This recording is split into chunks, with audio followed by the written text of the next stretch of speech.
She just stands there. And she's the same as you or me or anybody else. She's solid. And you just open your eyes and she's there. You know, it's not in the mind, it's you do see her. And if she touches you, you would feel her. She is solid. So I'm asking her if she would just backtrack in her memory to the events around her death.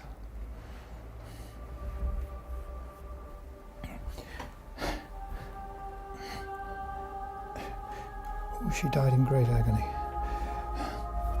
This is the village of Ingatstone in Essex in southeastern England. It's a village that lies on the old coaching route from London to Colchester. And it's a place that has been somehow bypassed by all the industrial developments around it. Much of it looks very much as it did 300 or even 400 years ago. And in our researches around the country, we found that places that have a long and involved history like this do seem to have a sort of multi-layered history of psychic events. Almost as if the events that the building has lived through are in some way imprinted upon its fabric. This building, for example, was built in Elizabethan times. It was an old coaching inn for almost 300 years. Then in Victorian times, it became a bakery. Now it's a restaurant and a bakery. And many of the people who work here have no doubt they've seen and experienced things they can't possibly explain. As I'm walking out to the table, I feel like someone's looking at me, and it feels quite cold. So I've looked up, and there's a lady standing there, and she's looking at me. She was quite short, I think, but it was quite quick, and it was fairly dark as well, but her face was really, really white, very, very pale. She didn't have what you could say with hair. She didn't have sort of like a bun, and you couldn't really see it. And she had a taffetery type black dress on. And as I walked to get the book, she turned and walked through the wall.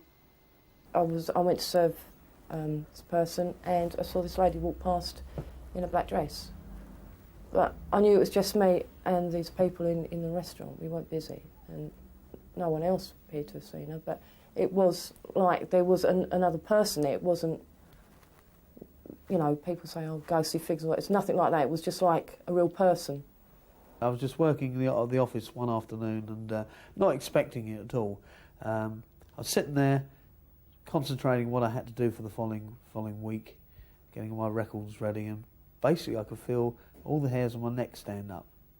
I could feel it rubbing the back of my neck, and it was very quiet, and I could hear the main road from my office. It's on the side up the alley. You can hear like cars going past, and I couldn't hear a single car. It's like I'd hear a pin drop.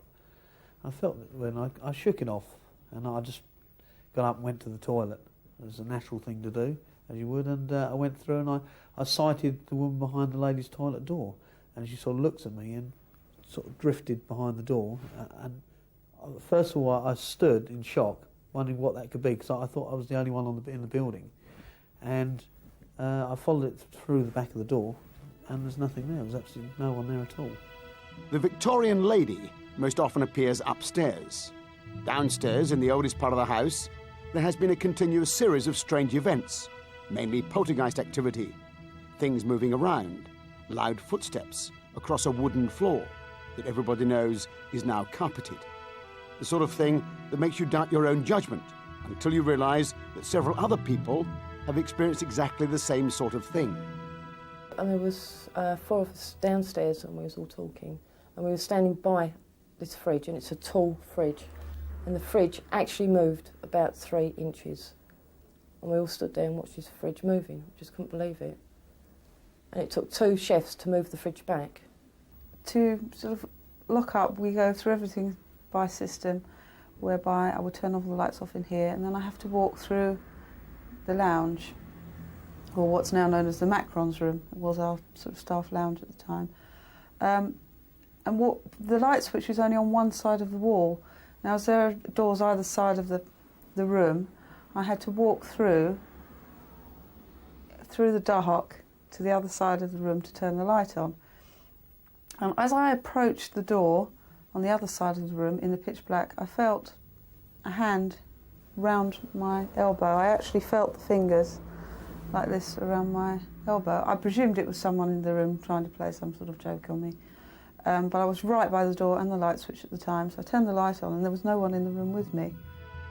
At the back of the house is the bakery, and several people have seen here in great detail, in terms of dress and facial expression and so on, the figure of a baker who actually died here of a heart attack several years ago.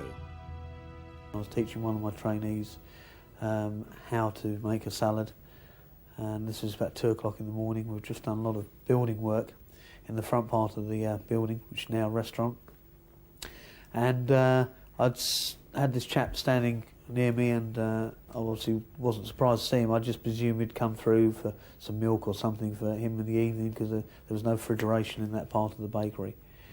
And he ignored me as I talked to him, and I was carrying on concentrating doing my salads, and I turned around. It was very clear. It was very clear, as if it was a human being talking to me about 5 feet away.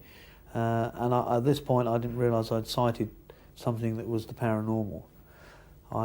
He had a white T-shirt on. He was very dusty with flour, sort of dark hair, curly brown, and he'd sort of had a brown belt on that was hanging down, as most of the bakers seem to wear, with white trousers and black sort of shoes that looks like they've been worn for the last 40 years, you know, with flour all over them.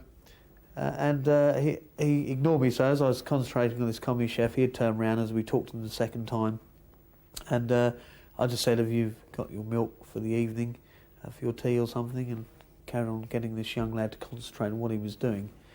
And he ignored me again. As I turned around myself for the third time, he had disappeared, so I presume he was just being arrogant, ignorant or whatever, and he just didn't want to know what I was saying, or just came to have a look and went. I presumed nothing. So I went to see the night baker, who had only just come in the evening in the bakery, and said, you don't have to ignore me. I'm here to help you. And we're supposed to get on. We work as a team. It's a business we're running. And he said, "I don't know what you're talking about." And I said, "Well, you've just been round there. I've spoken to you 3 times. You've ignored me." He says, "That door in the bakery there," he said, "I've been here 13 and a half years. I've never been through that door." And with that, it was a startling sort of effect and feeling on me, which was quite horrible. And he said that you'd probably seen a ghost, which he'd not sighted himself, but he said he'd heard many stories over the years he'd been there.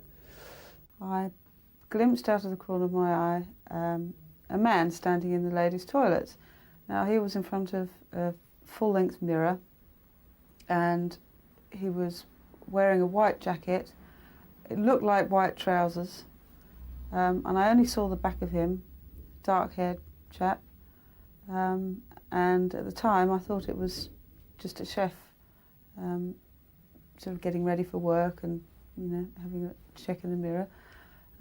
So I didn't really study him too closely. It wasn't what I was expecting, but I looked away and sort of went to busy myself, and suddenly thought, well, why is the chef in the ladies' toilets when they've got their own staff room and the men's? Why was he in there? So I looked back, and all I saw was my own reflection. And I looked back. Events like this have been going on for several years now. And although nobody talked about them very much, they became an acknowledged part of the atmosphere of the place. And then one day, Mandy, the manageress, went to see a friend who had some experience as a psychic medium, and was told to her surprise about some of the spirits or entities whom the medium claimed still inhabited the old coaching inn. So I went to see this lady. It was for fun, just fortune telling and things like that, so we went there. And then she actually told me that where I worked, it was haunted, and there was this young girl here. And she described the building, and she actually told me that she watched me leave. And I asked her why it was such a scary experience. So she said it's because she doesn't want you to leave the building. She doesn't want to be there on her own, but she does actually watch you leave. And then she even described how I get in my car and I speed up the road. She also said there is a soldier here, but he isn't nice. Where this young girl is nice, she likes to be here. This soldier, he doesn't like it here at all. Doesn't like to be here at all. And she said, that is not good. Eventually, Diane the medium decided to go back to Ingatestone to see if she could learn more about this person whom she called Sarah, who seemed to have been a maid or a servant at the old inn perhaps 200 or more years ago. The first time I saw Sarah, she was in long clothes. It was a skirt and top, I think, and it was made of dark sacking stuff with a shawl over her head or round her shoulders. But the third time I saw Sarah, she had a bonnet, which was her mother's. And Sarah said that she's wearing this bonnet because it's a special occasion. And she's very happy, so she's dressed up in her mother's bonnet. Then we went through the house. This was a nice room. She liked this room. There's one room upstairs she didn't like because she broke her arm, and she used to have to nurse the sick in that room. And then there's another room she always watches Mandy go home safely. That's what I call Sarah's room. And then she just showed us all, but it was as it was, not as it is now. A servant girl, a soldier, a Victorian lady, and a baker, all from quite different periods in history. The accounts of some of the events in the old coaching inn at Ingatestone were so intriguing, and they seem to have been recorded in such detail, that we decided to bring in another psychic medium to see if any of his perceptions matched the descriptions we'd received. Eddie Burks has an international reputation for his work in this field, and we took him to the house blind, so to speak. We told him nothing about its history or what was said to have gone on there. And the extraordinary fact is that within a few minutes of his arrival at the house, he felt as if he'd been seized upon by someone unseen. As he described her, the similarity to the young maidservant Sarah was unmistakable. I think she was a serving girl. I'm seeing her wearing an apron and a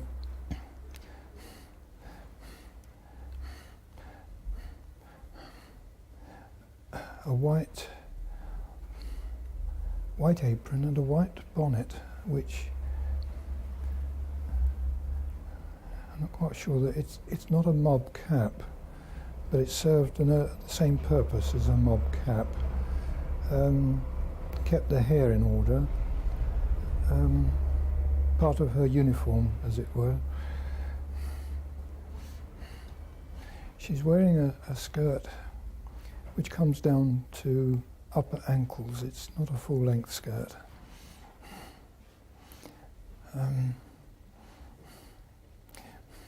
I think it's a brown, fairly coarse cloth. The apron is fastened over it.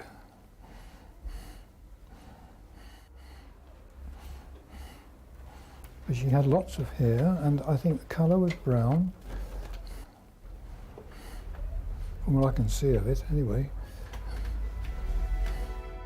This strange conversation, for that is what it felt like, went on for over half an hour, and it seemed that the servant girl was increasingly unwilling to talk about her death or why she felt trapped.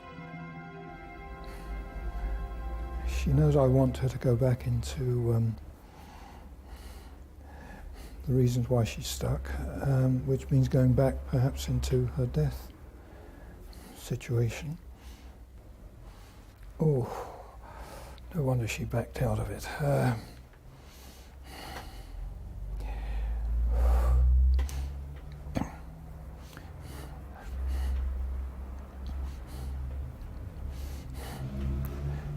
It's to do with childbirth that went wrong.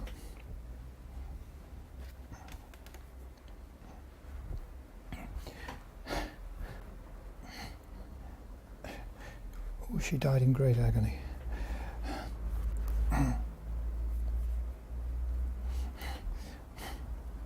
Possibly a breech birth that couldn't be dealt with properly, but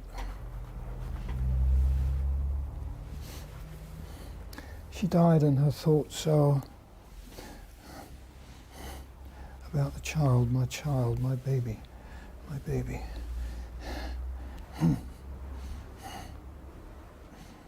Great grief allied with the memory of great pain, terrible pain. Clumsy midwife,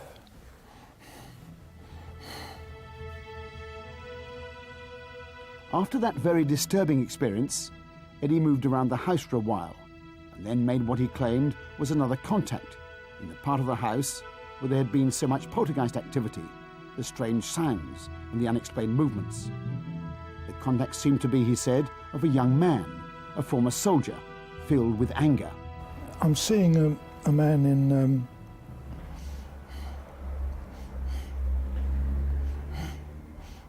khaki, First World War soldier.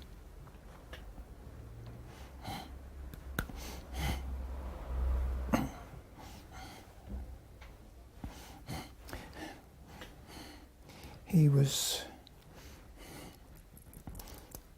either married or engaged to a girl. He was killed in France. As soon as he died, he very swiftly came back here, drawn by the need to contact this young woman. And what he found sort of destroyed him.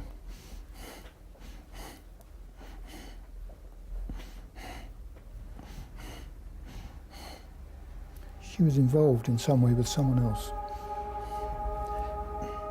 There's a lot of energy there with him, and a lot of frustration, and a determination to make himself felt. So it seemed that the two mediums had, quite independently, at quite different times, encountered the same spirits or entities. That in itself is quite remarkable. But how are we supposed to respond when we witness Eddie's conversations? Here we have a man who is clearly sane and reasonable and of great integrity, claiming to have detailed and intimate communication with people who lived and died 80, 100, even 200 years ago. And not only talking, but sharing in crucial moments in their lives. How does Eddie explain what he believes is going on? Some ghosts are attached to places very specifically. Others tend to be attached to localities. Some, as it were, are adrift. And occasionally I'll pick up the ones that are adrift. I sometimes think that if you're psychic, you do tend to show some degree of illumination in the next level, especially in the etheric level where these people are trapped. And that will draw them to. They know intuitively, perhaps, that there possibly is some help available. The world they live in is a gloomy, dark one, and therefore a small light will be an attraction. But Eddie's claims go further. He believes that when he goes into an old building like this one, that has a long and involved multi-layered history, it's possible for him, as it were, to go back through time and peel off the various layers of the building's psychic history. Imprints occur, they're occurring all the time, in every building, in every place. And they are the result, very largely, of the emotional content of events. And the stronger the emotion, the more deeply these are etched into this record of the place. And I sometimes think that if I go into a place and I deliberately start looking for the imprint aspect, which is very different from going in and looking for the haunting aspect, but if I'm looking for the imprint, I feel as though I'm peeling the wallpaper off a very old building, and I'll get an imprint of something more recent, followed by an imprint of something further back, and so on. The fundamental question, of course, is what kind of conclusions can we draw from the research we've carried out on this programme, indeed on this series, from the sheer range of events that we've looked into, the number of reliable witnesses we've interviewed, and the quality of the historical verification. It would be very difficult indeed to challenge the claims that paranormal events have taken place. But it's just as clear there is nothing that could be called conventional scientific proof, nothing that could be weighed or measured or repeated in a controlled environment. But that does not mean, of course, that they didn't take place. There is, we think, clear evidence of a profound shift in the scientific community, away from an outright rejection of paranormal activity towards an acceptance that it lies beyond the bounds of scientific method and may well require a totally different scientific approach if we are to come to any deeper understanding of what is really going on. My own philosophy is rather dualistic. I think there are one set of laws for the mind and another set for matter, and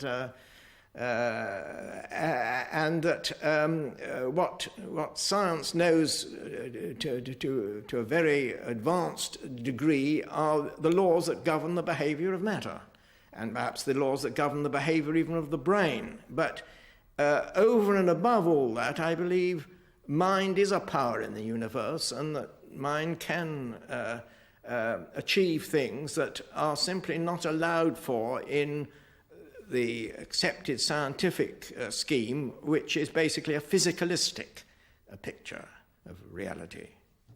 My own view is that psychical phenomena, even if you believe that the probability that they are real is very small, their significance will be so immense, if demonstrated to be valid, that it's crucial that we should try and investigate them.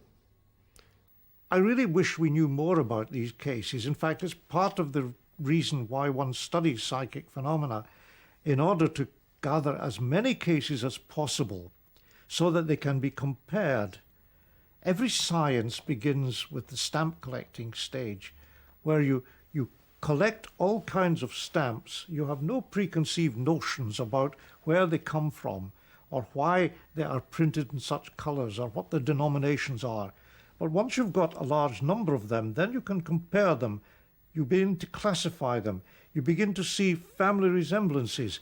You begin to get some theory about why stamps exist, where they go, where they come from, why they have such denominations.